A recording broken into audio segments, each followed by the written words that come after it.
नमस्कार, मैं हूं आपके साथ ज्योति सिंह। धरोहर में स्वागत है आप सभी का।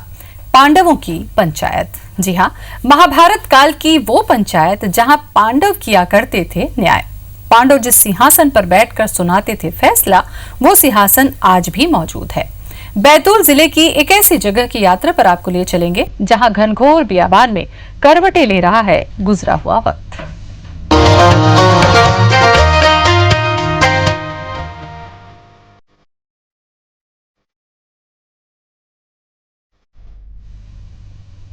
मध्य प्रदेश के बैतूल जिले से कुछ ही दूरी पर दुर्गम रास्तों को पार कर मिलती है सालबर्डी की वो गुफा जहां महाभारत काल में पांडवों ने काटा था अपने अज्ञातवास का कुछ वक्त।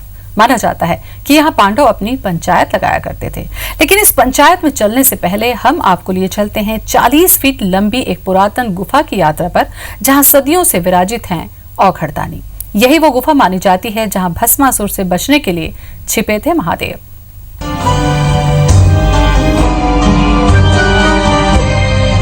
युगों युगों की साक्षी हैं ये गुफाएं।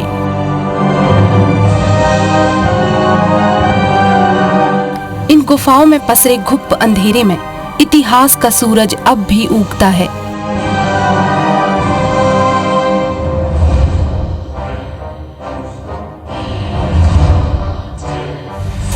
यही तो वो भूमि है जहां लिखे गए थे महाभारत काल के कई अध्याय।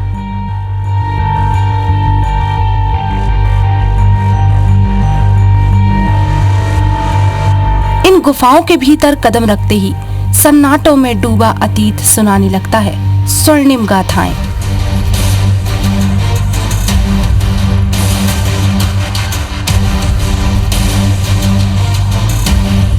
वो गाथाएं जो सदियों पहले रची गई थी बैतूल जिले की सालबर्डी गुफाओं में। जी हाँ, यही वो गुफा है जहाँ भस्मासुर से डरकर भगवान शिव छिपे थे। करीब 40 फीट लंबी इस पुरातन गुफा में अखंड साधना में सदियों से लीन है देवाधिदेव महादेव।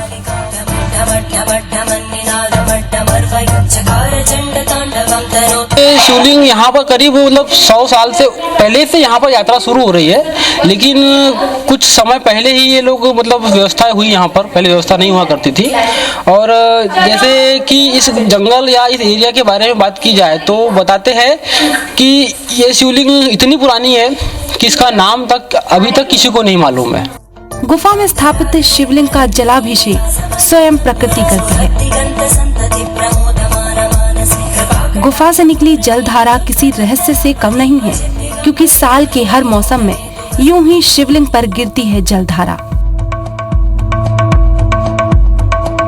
जलाभिषेक होता है, उसके लिए भी जब लोग यहाँ पर आए थे, उसको खोज करने के लिए पानी कहाँ से आता है। पानी जो है कभी बंद नहीं होता है। हाँ, और हम देखते आ रहे हैं कि ये बूंद बूंद ही गिरता है। बरसात में पूरा पहाड़ जो है वो टपकता है, लेकिन ये जो है ये बूंद बूंद ही अभिषेक होता है। बाकी जगह धार लगे पर यहाँ बूंद बूंद ही गिरती है, ये इसकी खासियत है। गर्मी में कम नहीं होता, वो बरसात में कभी बढ़ता नहीं है। और शिव जी के पिंड पर जो पहाड़ में से पानी टपकता है, जो कई सदियों से चालू है, अभी भी टपकना चालू है, एक परंपरा है। अभिषेक चलता है 12 घंटे उस पर। कहते हैं गुफा में सदियों से शिवलिंग स्थापित है, जो आज इलाके भर में बड़ा देव के नाम से पूजे जाते हैं। वैसे तो साल के हर दिन आस्था का मेला लगता है,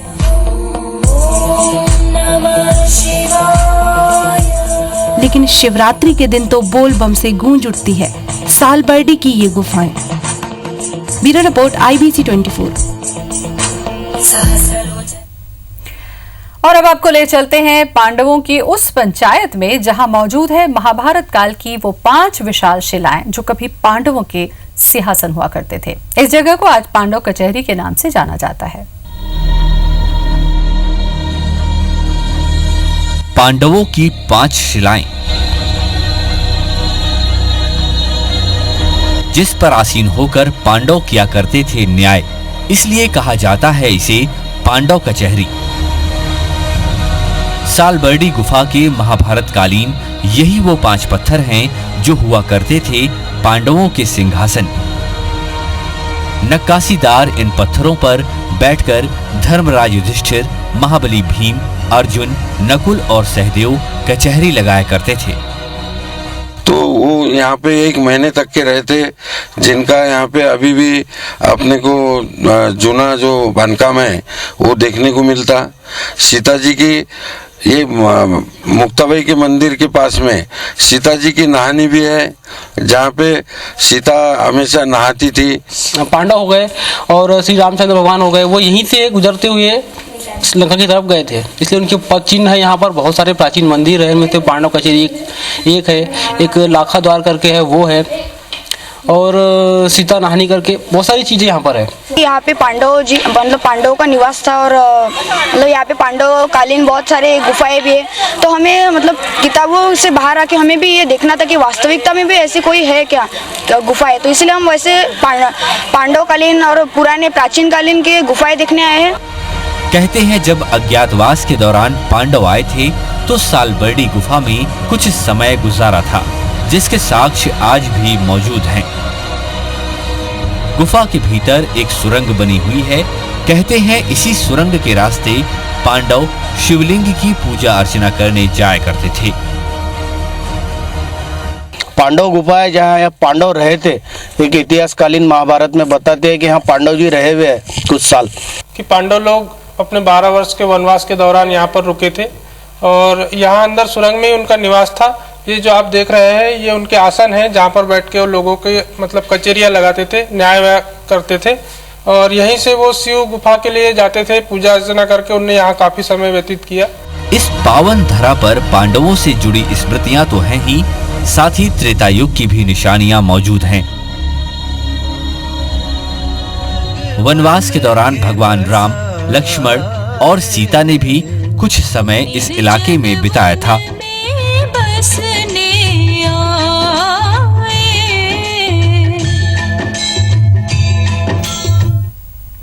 पुरातन गुफा के कुछ और भी राज हम आपको बताएंगे, लेकिन इस ब्रेक के बाद। पुरातन गुफा के पास ही है गुप्त गंगा, जिसका जल गंगा जल से कम पवित्र नहीं माना जाता। वहीं पांडवों की पंचायत के पास ही है 3 नदियों का संगम। ऐसे कई आस्था के पुरातन स्थान हैं सालबर्डी में।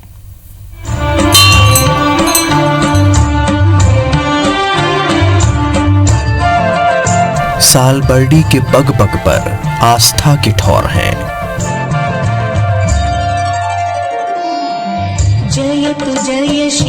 जिनमें से एक है गुप्त गंगा, जिसका निर्मल जल किसी संजीवनी से कम नहीं है। इलाके भर में गुप्त गंगा का जल सबसे पवित्र माना जाता है। कहते हैं छोटे से छोटा और बड़े से बड़ा रोग भी जड़ से खत्म हो जाता है गुप्त गंगा के जल के सेवन मात्र से। को कई लोगों को जिसको मालूम है वो नहाते जैसा खाज खुजली अगर हो गया है तो उससे ही इस पानी से नहाने से उसकी खाज खुजलियाँ ठीक होती है। पांडवों की गुफा के साथ ही एक और पवित्र स्थल है, जहाँ है 3 नदियों का संगम। आदि गंगा, गुप्त गंगा और मांडू नदी का संगम इसी स्थल पर होता है। कहते हैं पितृपक्ष में इस संगम पर पिंडी दान करने से पितरों को मोक्ष मिलता है। जो शिव जी की गुफा है सब में पहले पुरानी, बहुत पुरानी ऐतिहासिक धरोहर की। उसके बाद पांडव गुफा है, सीता जी की नदी है, जहाँ एक ठंडा गर्म पानी का छोटा छोटा डो है पानी का। एक साइड में गर्म पानी होता है, एक साइड में ठंडा पानी होता है, और वो पुराने परंपरा अनुसार अभी भी वैसी चालू है, पानी गर्म पानी ठंडा पानी। सालबर्डी की गुफाओं के पास ही एक विशाल शिला मौजूद है। इस स्थल को लेकर एक किस्सा कहा जाता है। वो ये कि कभी मुक्ताबाई नाम की एक राजा की पत्नी ने मोक्ष पाने के लिए इस शिला पर 1300 सालों तक भगवान शिव की घोर तपस्या की थी, जिसके बाद भगवान शिव ने मुक्ताबाई से कहा था कि स्वामी चक्रधर महाराज से ही उसे मुक्ति मिलेगी। वो शंकर जी कहे मेरे को कुत्ते मुक्ति देने वाला तेरा आने वाला है। उसके भक्ति के जोरे से चक्रधर स्वामी यहाँ आए, एकदम प्रकाश गिरा यहाँ पर। वैसे वो चक्रधर स्वामी पर दौड़ते आई वैसे पाव उसने पकड़े। चक्रधर स्वामी के पाव सुने, वहाँ उसको कंदमूड़े लाए जंगल में से, उसको भोजन दिया, चक्रधर स्वामी को। वो कहा अब मेरा तपस्या का फल मिल गया मेरे को, आज मिला मेरा तपस्या का पूरी हुई मेरी तपस्या। भगवान ने उसको, चक्रधर स्वामी ने उसको मुक्ति मिली वहाँ। हाँ। कितने वर्षों तक तपस्या की थी? 13 से बरस। 12 बरस भोजन किया चक्रधर स्वामी ने यहाँ। हाँ, 13 से बरस उसने वो यहाँ तपस्या की। शिव जी का बहुत पुराना मंदिर है जिसको ये इधर के इलाके में के लोग बहुत मानते हैं। चक्रधर स्वामी जी का मंदिर है यहाँ पे, जिनका यहाँ पे 12 साल मुकाम रहा और उन्होंने यहाँ पे मौन व्रत धारण करके इस ईश्वर की प्रार्थना की थी। सच कहें तो सालबर्डी के कण कण में बसी है पौराणिक कहानियां। कहीं महाभारत काल की गाथाएं हैं तो कहीं त्रेता युग की स्मृतियां।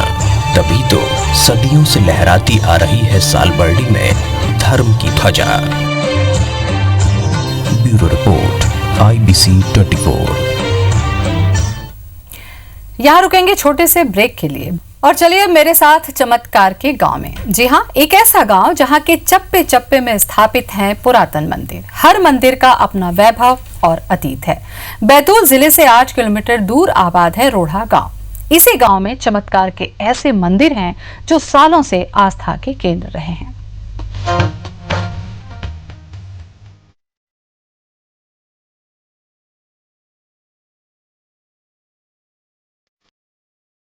ये आस्था का गांव है। यहाँ श्रद्धा की स्वर लहरियां गूंजती हैं। देवी के दर्शन के लिए यहाँ भक्तों का तांता लगा रहता है। जी हाँ, ये है देवी माता का मंदिर जो मध्य प्रदेश के बैतूल जिला मुख्यालय से 8 किलोमीटर दूर रोढ़ा गांव में स्थित है। इस मंदिर की खासियत यह है कि यहाँ सबकी मनोकामनाएं पूरी होती हैं। पहले ये जगह एक चबूतरे की तरह थी जहां पर देवी की मूर्तियां स्थापित की गई थीं। देवी की मूर्तियों की स्थापना के बारे में बताया जाता है कि इस चबूतरे का निर्माण यहाँ पर रहने वाले पवार समाज के भोभाट परिवार ने तकरीबन 200 साल पहले करवाया था। कुछ साल पहले ही उस चबूतरे के स्थान पर भोभाट परिवार ने एक मंदिर का निर्माण करवाया है। माता मंदिर के प्रति गांव वालों की बड़ी आस्था जुड़ी हुई है। ग्रामीणों का मानना है कि माता के दरबार में जो भी मन्नत मांगी जाती है वो पूरी हो जाती है। ग्रामीणों का ये भी मानना है कि जब भी किसी पर कोई मुसीबत आती है तो वो यहाँ पर आकर मन्नत मांगता है और कुछ ही समय में उसकी मुसीबत खत्म हो जाती है। न पूजा पाठ जैसे पहले पूजा करे ब्याहन जाए कहीं जाए ते भी यहाँ आकर नारियल खारिक दे छे पहले और तब जाए। दूल्हा भी आए यहाँ सब गांव का। पहले माता मयंक के पास में पूजा करी, उसके बाद में शिव मंदिर गई तो वहाँ भी साक्षात है। वहाँ भी कुछ करो अपन मन्नती मांगो तो वहाँ भी पूरी हो जाती है। परंपरा से पूजा भी हो रही है और गांव वाले सब मानते हैं और बुजुर्ग भी मानते थे, हम भी मानते हैं। तरह की विपता आती तो हम मानते हैं। गांव में जब भी कोई धार्मिक कार्यक्रम का आयोजन होता है तो यहाँ पर पहले पूजा की जाती है। आस्था का केंद्र बने इस माता मंदिर को यहाँ सब वरदानी दर के रूप में देखते हैं। वर्षों पुराने इस धार्मिक स्थल को लेकर कई मान्यताएं प्रचलित हैं। ग्रामीणों की इस जगह पर अटूट आस्था है। हर रोज देवी की पूजा करने के लिए बड़ी संख्या में श्रद्धालु पहुंचते हैं। स्थानीय लोगों के साथ साथ आसपास के गांव के लोग साल भर यहां दर्शन के लिए आते रहते हैं। लेकिन नवरात्र में यहां की भीड़ देखने लायक होती है। तब सुबह से शाम तक यहां जनसैलाब उमड़ता दिखाई देता है। Bureau report, IBC 24। और इसी के साथ धरोहर में आज बस इतना ही। आप बने रहे IBC 24 के साथ। मुझे दें इजाजत। नमस्कार।